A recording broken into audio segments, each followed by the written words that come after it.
Hello students, ഈ വീഡിയോയിൽ നമുക്ക് അടുത്ത ഒരു ചെറിയ പ്രോഗ്രാം ഡിസ്കസ് ചെയ്യാം. ഇത് വളരെ ചെറിയ പ്രോഗ്രാമാണ്. പുതിയതായിട്ട് വലിയ കാര്യങ്ങളൊന്നും നമ്മൾ പഠിക്കുന്നില്ല. ഡിസ്കസ് ചെയ്യാനായിട്ട് ഞാൻ ഒന്ന് രണ്ട് പ്രോഗ്രാമും കൂടെ എക്സ്പ്ലെയിൻ ചെയ്യാമെന്ന് കരുതി അതിനുവേണ്ടി സെലക്ട് ചെയ്ത ഒരു സിമ്പിളായിട്ടുള്ളൊരു പ്രോഗ്രാമാണിത്. ഈ പ്രോഗ്രാം എന്ന് പറയുന്നത്, നമ്മൾ റേഡിയസ് എൻ്റർ ചെയ്ത് കൊടുത്താൽ, ഒരു സർക്കിളിൻ്റെ റേഡിയസ് എൻ്റർ ചെയ്ത് കൊടുത്താൽ അതിൻ്റെ ഏരിയ എത്രയാണെന്ന് കാൽക്കുലേറ്റ് ചെയ്ത് നമുക്ക് ഔട്ട്പുട്ട് തരും. അതായത് ഇങ്ങനെ പ്രോഗ്രാം റൺ ചെയ്യുമ്പോൾ enter the radius of circle എന്ന് ചോദിക്കുന്നു. ആ സമയത്ത് നമ്മൾ കീബോർഡ് വഴി ഒരു വാല്യൂ എൻ്റർ ചെയ്ത് കൊടുക്കുന്നു. അത് ഫ്ലോട്ട് ഡാറ്റ ടൈപ്പിലുള്ള, അതായത് ഡെസിമൽ പോയിൻറ്റ്സ് ഉള്ള ഒരു നമ്പർ നമ്മൾ എൻ്റർ ചെയ്ത് കൊടുക്കുന്നു. അപ്പോൾ അത് കാൽക്കുലേറ്റ് ചെയ്ത് നമുക്ക് output area of the circle is എന്ന് പറഞ്ഞുകൊണ്ട് ഒരു ഔട്ട്പുട്ട് നമുക്ക് ഡിസ്പ്ലേ ചെയ്ത് കാണിക്കും. അതിൽ ഈ വാല്യൂ ആണ് നമ്മൾ ആക്ച്വലി കാൽക്കുലേറ്റ് ചെയ്ത് കണ്ടുപിടിക്കേണ്ടത്. അപ്പോൾ ഈ സർക്കിളിൻ്റെ ഏരിയ കണ്ടുപിടിക്കാനുള്ള ഈ പ്രോഗ്രാം എഴുതണമെങ്കിൽ ആദ്യം നമുക്ക് മാനുവലായിട്ട് ഒരു സർക്കിളിൻ്റെ ഏരിയ എങ്ങനെയാണ് കണ്ടെത്തുന്നത് എന്ന് അതിൻ്റെ ആ കോറായിട്ടുള്ള ഇക്വേഷൻ എന്താണെന്ന് നമ്മൾ അറിഞ്ഞിരിക്കണം. അതാണ് ഈ πr² എന്ന് പറയുന്ന ഇക്വേഷൻ. അത് നമുക്ക് പ്രോഗ്രാമിങ്ങിൻ്റെ രീതിയിൽ നമുക്കിങ്ങനെ റെപ്രസെൻറ്റ് ചെയ്യാം. 3.4 × r × r എന്ന് നമുക്ക് റെപ്രസെൻറ്റ് ചെയ്യാം. ഈ r എന്ന് പറയുന്നത് റേഡിയസ്, നമ്മൾ എൻ്റർ ചെയ്ത് കൊടുക്കുന്ന റേഡിയസ് ആണ് ഈ r എന്ന് പറയുന്നത്. നമ്മൾ എൻ്റർ ചെയ്ത് കൊടുക്കുന്ന റേഡിയസിന് നമുക്ക് r എന്ന് പറയുന്ന ഒരു വേരിയബിൾ ക്രിയേറ്റ് ചെയ്ത് അതിലോട്ട് തന്നെ സ്റ്റോർ ചെയ്യാം. എന്നിട്ട് അതിനെ 3.14 × r × r എന്ന ഇക്വേഷൻ എക്സിക്യൂട്ട് ചെയ്യുകയാണെങ്കിൽ നമുക്ക് അതിൻ്റെ ഏരിയ നമുക്ക് കിട്ടും. അതിനെ ഡിസ്പ്ലേ ചെയ്ത് കാണിച്ചാൽ മതി. അപ്പം ഈ ഒരു ഇക്വേഷൻ അറിയാമെങ്കിൽ മാത്രമേ, അതായത് ഒരു സർക്കിളിൻ്റെ ഏരിയ എന്ന് പറയുന്നത് πr² ആണ് എന്ന ആ ഇക്വേഷൻ അറിയാമെങ്കിൽ മാത്രമേ ഈ പ്രോഗ്രാം എഴുതാൻ സാധിക്കുകയുള്ളൂ. അപ്പോൾ അത് വെച്ചിട്ടുള്ള ഒരു അൽഗോരിതമാണ് ഞാനിവിടെ ഈ കൊടുത്തിട്ടുള്ളത്. ഈ അൽഗോരിതം എഴുതി നോക്കേണ്ട ആവശ്യം തന്നെയില്ല. ഇത് വളരെ സിമ്പിളായിട്ടുള്ള ഒരു മെത്തേഡാണ്. അപ്പം ഇതിൻ്റെ പ്രോഗ്രാം എഴുതാനായിട്ട് ഞാൻ വളരെ പെട്ടെന്നൊന്ന് പറഞ്ഞു പോവാം. ആദ്യം എഴുതി തുടങ്ങുന്നത് #include IOStream എന്ന സ്റ്റേറ്റ്മെൻറ്റാണ്. ഇത് കമ്പൽസറി ആയിട്ടുള്ള സ്റ്റേറ്റ്മെൻറ്റാണ്, മുമ്പ് എക്സ്പ്ലെയിൻ ചെയ്തു. രണ്ടാമത്തെ സ്റ്റേറ്റ്മെൻറ്റും കമ്പൽസറി ആയിട്ട് നമ്മൾ എല്ലാ പ്രോഗ്രാമിലും എഴുതുന്ന യൂസിങ് നെയിം സ്പേസ് സ്റ്റാൻഡേർഡ് എന്ന സ്റ്റേറ്റ്മെൻറ്റാണ്. മൂന്നാമത്തെ സ്റ്റേറ്റ്മെൻറ്റ് ഓപ്ഷണലാണ്, ഇത് വേണമെന്ന് തന്നെയില്ല. ഈ സ്റ്റേറ്റ്മെൻറ്റ് എന്ന് പറയുന്നത് ഒരു കമൻ്റായിട്ട്, ഒരു ഡിസ്ക്രിപ്ഷനായിട്ട് നമ്മൾ പ്രോഗ്രാമിൽ എഴുതുന്നതാണ്. എന്താണോ ക്വസ്റ്റ്യൻ അതിന് തന്നെയാണ് നമ്മൾ ഫ്രെയിം ചെയ്ത് ഒരു ഡിസ്ക്രിപ്ഷൻ പോലെ നമ്മൾ എഴുതും. അത് ഈ ഒരു സ്റ്റേറ്റ്മെൻറ്റ് പ്രോഗ്രാം എക്സിക്യൂട്ട് ചെയ്തില്ല, പ്രോഗ്രാം സ്കിപ്പ് ചെയ്യും. ഇത് ഈ പ്രോഗ്രാം വായിക്കുന്ന ഹ്യൂമൻസിന്, നമുക്ക് വായിക്കാൻ വേണ്ടിയാണ് ഈ ഒരു സ്റ്റേറ്റ്മെൻറ്റ് ഇൻക്ലൂഡ് ചെയ്യുന്നത്. ഇവിടെ ഞാൻ C++ program to accept the radius and display the area of a circle എന്ന ഡിസ്ക്രിപ്ഷനാണ് കൊടുത്തിട്ടുള്ളത്. അത് ഈ രണ്ട് ടേംസിൻ്റെ ഇടയിൽ, അതായത് /*, ഇവിടെ */ ഇതിൻ്റെ ഇടയിലാണ് ഞാൻ ഈ ഡിസ്ക്രിപ്ഷൻ കൊടുത്തിട്ടുള്ളത്. ഇത് മൾട്ടിപ്പിൾ ലൈൻസ് ഓഫ് ഇതായതുകൊണ്ട് നമ്മൾ ഡബിൾ ഹാഷ് കൊടുത്തില്ല. അതിന് പകരം ഈ ഒരു മെത്തേഡ് ഉപയോഗിച്ചാണ് ഈ കമൻറ്റ്സ് ഇവിടെ നമ്മൾ ഇൻക്ലൂഡ് ചെയ്തത്. അപ്പം ഇങ്ങനെ വരുമ്പോൾ ഈ ഒരു മൊത്തം 2 ലൈനും അങ്ങ് സ്കിപ്പ് ചെയ്യും. കമ്പൈലർ ഈ 2 ലൈനും എക്സിക്യൂട്ട് ചെയ്യത്തില്ല. അപ്പോൾ ഇത് ഓപ്ഷണലായിട്ടുള്ള സ്റ്റേറ്റ്മെൻറ്റാണ്. അടുത്ത വീണ്ടും കമ്പൽസറി ആയിട്ടുള്ള സ്റ്റേറ്റ്മെൻറ്റ് int main എന്ന് പറയുന്ന സ്റ്റേറ്റ്മെൻറ്റ്, ഇതും എഴുതുക. അത് കഴിഞ്ഞിട്ടാണ് നമ്മൾ കേർലി ബ്രാക്കറ്റ് ഓപ്പൺ ചെയ്യുന്നത്, ബാക്കി മെയിൻ ആയിട്ടുള്ള സ്റ്റേറ്റ്മെൻറ്റ്സും എഴുതുന്നത്. അപ്പോൾ ഇനി ആക്ച്വലി നമ്മൾ ഡിസ്കസ് ചെയ്യുന്നത് ഈ സ്റ്റേറ്റ്മെൻറ്റ്സ് ആണ് മെയിനായിട്ട് നമ്മൾ ഡിസ്കസ് ചെയ്യേണ്ടതായിട്ടുള്ളത്. അപ്പം ഇതെന്ന് പറഞ്ഞാൽ ഇവിടെ നമ്മൾ എൻ്റർ ചെയ്ത് കൊടുക്കുന്ന റേഡിയസ് എൻ്റർ ചെയ്ത് കൊടുക്കുമ്പോൾ അത് സ്റ്റോർ ചെയ്യാനായിട്ട് ഒരു വേരിയബിൾ വേണം. അതാണ് നമ്മൾ ആദ്യം ഇവിടെ ഡിക്ലെയർ ചെയ്തത്. ഫ്ലോട്ട് എന്ന് പറഞ്ഞ് ഒരു r എന്ന് പറയുന്ന പേരിൽ ഒരു വേരിയബിൾ ക്രിയേറ്റ് ചെയ്തു. എന്നിട്ട് നമുക്കിവിടെ ഡിസ്പ്ലേ ചെയ്യാനുള്ളത് നമ്മളിവിടെ കാണിക്കുകയാണ്. cout എന്ന സ്റ്റേറ്റ്മെൻറ്റ് എഴുതി ഔട്ട്പുട്ട് ഓപ്പറേറ്റർ ഇട്ടിട്ട് 2 ഡബിൾ കോഡ്സിൻ്റെ അകത്ത് enter the radius of circle എന്ന് നമ്മളിവിടെ കൊടുത്തിട്ടുണ്ട്. ഇനി enter the radius of circle എന്ന് അത് ഡിസ്പ്ലേ ചെയ്യുന്നു. എന്നിട്ട് അടുത്ത സിൻ എന്ന സ്റ്റേറ്റ്മെൻറ്റ് എക്സിക്യൂട്ട് ചെയ്യുന്നു. ഇതെന്ന് പറയുന്നത് കീബോർഡിൽ നിന്ന് ഒരു വാല്യൂ ഇൻപുട്ടായിട്ട് അക്സെപ്റ്റ് ചെയ്യാൻ വേണ്ടിയുള്ള സ്റ്റേറ്റ്മെൻറ്റാണിത്. ആ അക്സെപ്റ്റ് ചെയ്യുന്ന വാല്യൂവിനെ r എന്ന് പറഞ്ഞ വേരിയബിളിലോട്ട് സ്റ്റോർ ചെയ്യുകയും വേണം. അതിനുള്ള സ്റ്റേറ്റ്മെൻറ്റാണിത്.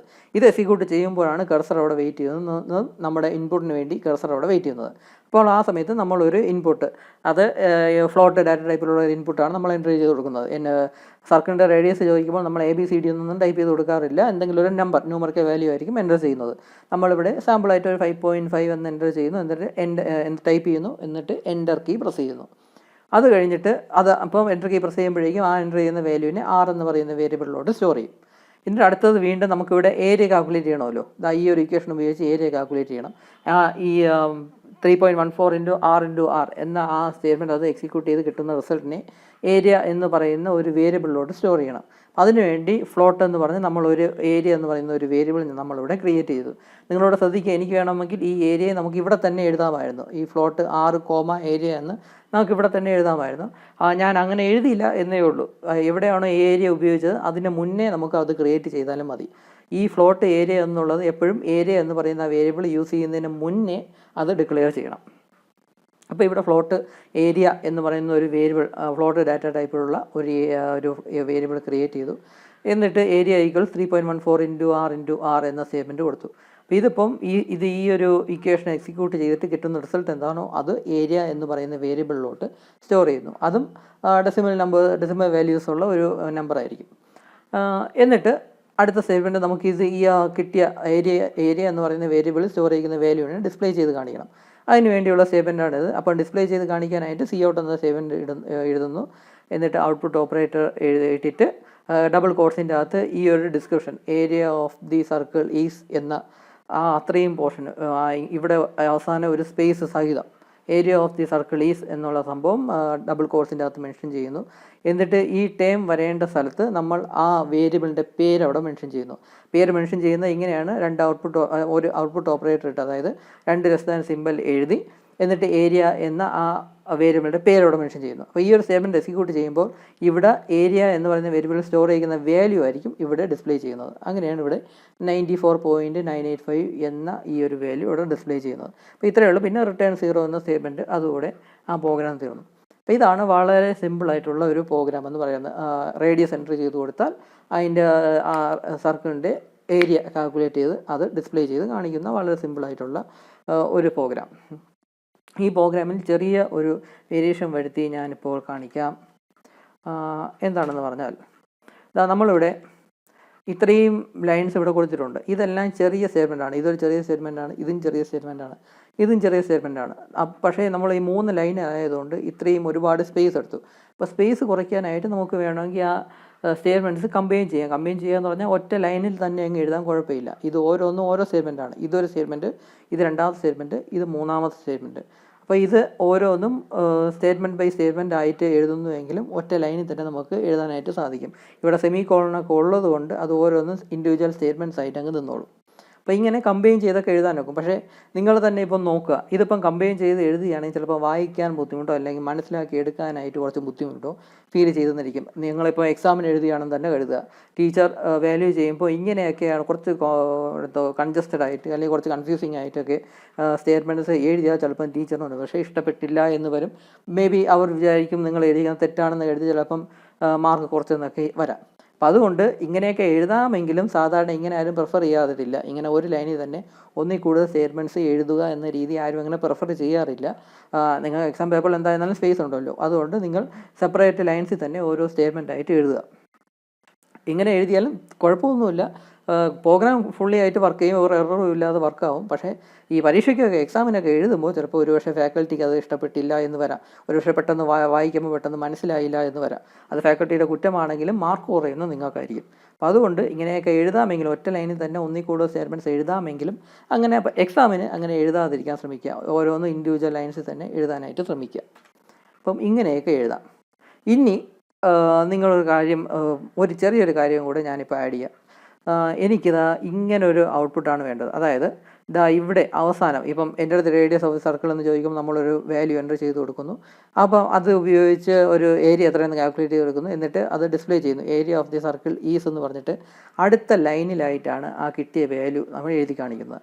അതെങ്ങനെയാണ് ഈ നെക്സ്റ്റ് ലൈൻ, പുതിയൊരു ലൈനിൽ ആ വാല്യൂ എങ്ങനെയാണ് എഴുതി കാണിക്കുന്നത്, അല്ലെങ്കിൽ എന്തെങ്കിലും ഒരു ടെക്സ്റ്റ് ഒരു ലൈൻ കഴിഞ്ഞിട്ട് അടുത്ത ലൈനിൽ ആ ടെക്സ്റ്റ് എങ്ങനെ എഴുതി കാണിക്കാം എന്നത് എങ്ങനെയാണ് സാധിക്കുന്നത് എന്ന കാര്യം നമുക്ക് നോക്കാം.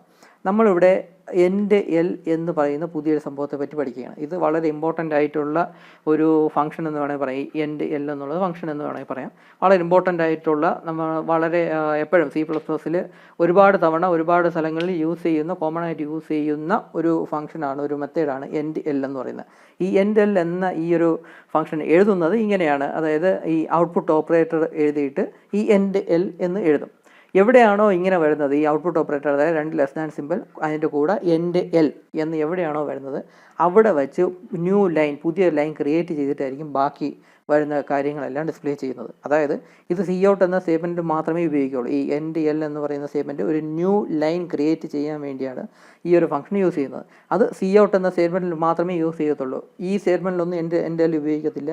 ഈ സിൻ എന്ന് പറയുന്ന സ്റ്റേറ്റ്മെൻറ്റിൽ എൻഡ് എൽ ഉപയോഗിക്കത്തില്ല. സി ഔട്ട് എന്തെങ്കിലും ഔട്ട്പുട്ട് സ്ക്രീനിൽ ഡിസ്പ്ലേ ചെയ്യുമ്പോൾ പുതിയൊരു ലൈൻ ക്രിയേറ്റ് ചെയ്യണം. ഏതെങ്കിലും ഒരു പോയിന്റിൽ വെച്ച് പുതിയ ലൈൻ ക്രിയേറ്റ് ചെയ്ത് അവിടെ നിന്നാണ് ബാക്കി കാര്യങ്ങൾ ഡിസ്പ്ലേ ചെയ്യണമെങ്കിൽ യൂസ് ചെയ്യുന്ന ഒരു മെത്തേഡാണ് ഈ എൻഡ് എൽ എന്ന് പറയുന്നത്.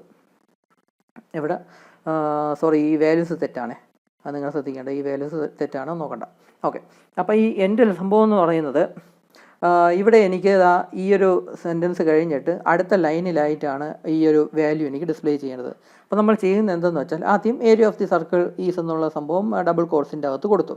അപ്പോൾ ഇതങ്ങ് ഡിസ്പ്ലേ ചെയ്തോളൂ. എന്നിട്ട് കേഴ്സർ അടുത്ത താഴെ വരണം. അതായത് ഈ ടൈപ്പ് ഈ ലെറ്റേഴ്സ് ഡിസ്പ്ലേ ആവുന്ന ആ കേഴ്സർ അത് താഴെ വരണം. അതിന് വേണ്ടി ഈ എൻഡ് എൽ എന്ന സ്റ്റേറ്റ്മെൻറ്റ് എക്സിക്യൂട്ട് ചെയ്യും. എൻഡ് എൽ എന്ന സ്റ്റേറ്റ്മെൻറ്റ് എക്സിക്യൂട്ട് ചെയ്യുമ്പോൾ കേഴ്സർ ഇവിടെ നിന്ന് അടുത്ത നെക്സ്റ്റ് ലൈനിലോട്ട് വരും. ഇനി ബാക്കി എന്തെങ്കിലും ഡിസ്പ്ലേ ചെയ്യാനായിട്ട് അതിൽ കൊടുത്തിട്ടുണ്ടെങ്കിൽ ഇവിടെ നിന്നായിരിക്കും, ഈ പൊസിഷനിൽ നിന്നായിരിക്കും പിന്നെ ഡിസ്പ്ലേ ചെയ്ത് കാണിക്കുന്നത്. ഇവിടെ ഏരിയ ഓഫ് ദി സർക്കിൾ എന്നുള്ള ഡബിൾ കോട്സിൻ്റെ അകത്ത് കൊടുത്തു. അപ്പോൾ അത് ഇവിടെ ഡിസ്പ്ലേ ചെയ്യും. എന്നിട്ട് ഞാനിവിടെ എൻഡ് എൽ എന്ന് കൂടെ എഴുതിയിട്ടുണ്ട്. അത് 2 ലെസ് ദാൻ സിമ്പിൾ ഇട്ടിട്ട് എൻഡ് എൽ എന്നിവിടെ എഴുതിയിട്ടുണ്ട്. അങ്ങനെ എൻ്റെ ഈ ഒരു സംഭവം എക്സിക്യൂട്ട് ചെയ്യുമ്പോൾ കേഴ്സർ ഇവിടെ നിന്ന് നേരെ താഴെ വരും. അതായത് പുതിയ ഒരു ലൈനിൽ വരും. അവിടെ നിന്നായിരിക്കും, പുതിയ ലൈനിൽ നിന്നായിരിക്കും പിന്നെ സ്റ്റാർട്ട് ചെയ്യുന്നത്. പിന്നെ എന്ത് ഡിസ്പ്ലേ ചെയ്യുന്നു അത് അതിൻ്റെ ബാക്കിയായിട്ട് ഈ പുതിയ ലൈൻ ക്രിയേറ്റ് ചെയ്ത് അവിടെ നിന്നായിരിക്കും പിന്നെ ഡിസ്പ്ലേ ചെയ്ത് തുടങ്ങുന്നത്. അങ്ങനെ എന്തെങ്കിലും ഡിസ്പ്ലേ ചെയ്യുമ്പോൾ ഒരു ന്യൂ ലൈൻ ക്രിയേറ്റ് ചെയ്യണമെങ്കിൽ യൂസ് ചെയ്യുന്ന ഒരു മെത്തേഡാണ് ഈ എൻഡ് എൽ എന്ന സംഭവം. വേറെയും മെത്തേഡിലൂടെ നമുക്ക് ഇത് ക്രിയേറ്റ് ചെയ്യാനായിട്ട് സാധിക്കും, ന്യൂ ലൈൻ ക്രിയേറ്റ് ചെയ്യാനായിട്ട് സാധിക്കും. അത് ഞാൻ വേറൊരു വീഡിയോയിൽ അത് എക്സ്പ്ലെയിൻ ചെയ്യാം. ന്യൂ ലൈൻ ക്യാരക്ടർ ഉപയോഗിച്ച് നമുക്ക് ക്രിയേറ്റ് ചെയ്യാൻ സാധിക്കും. അത് ഞാൻ ഇപ്പോഴേ പറയുന്നില്ല, അത് വേറൊരു വീഡിയോയിൽ അത് എക്സ്പ്ലെയിൻ ചെയ്ത് തരാം. അതാണ് കുറച്ചും കൂടെ സിമ്പിൾ ആയിട്ടുള്ളത്. എന്നാലും ഈ എൻഡ് എൽ എന്ന ഫംഗ്ഷനെ പറ്റി നമ്മൾ കൂടുതൽ അറിഞ്ഞിരിക്കണം. ഈ വീഡിയോയിൽ ഈ എൻഡ് എല്ലിനെ പറ്റി ഞാൻ ഇത്രേ പറയുന്നുള്ളൂ. അടുത്ത വീഡിയോയിൽ കുറച്ചും കൂടെ ഡീറ്റെയിൽഡ് ആയിട്ട് എൻഡ് എൽ എന്ന് പറയുന്ന ഫംഗ്ഷനെ പറ്റി നമുക്ക് കുറച്ചും കൂടെ ഡീറ്റെയിൽഡ് ആയിട്ട് എക്സ്പ്ലെയിൻ ചെയ്യാം. അപ്പം ഇന്ന് ഈ വീഡിയോയിൽ ഇത്രയേ ഉള്ളൂ. Thank you.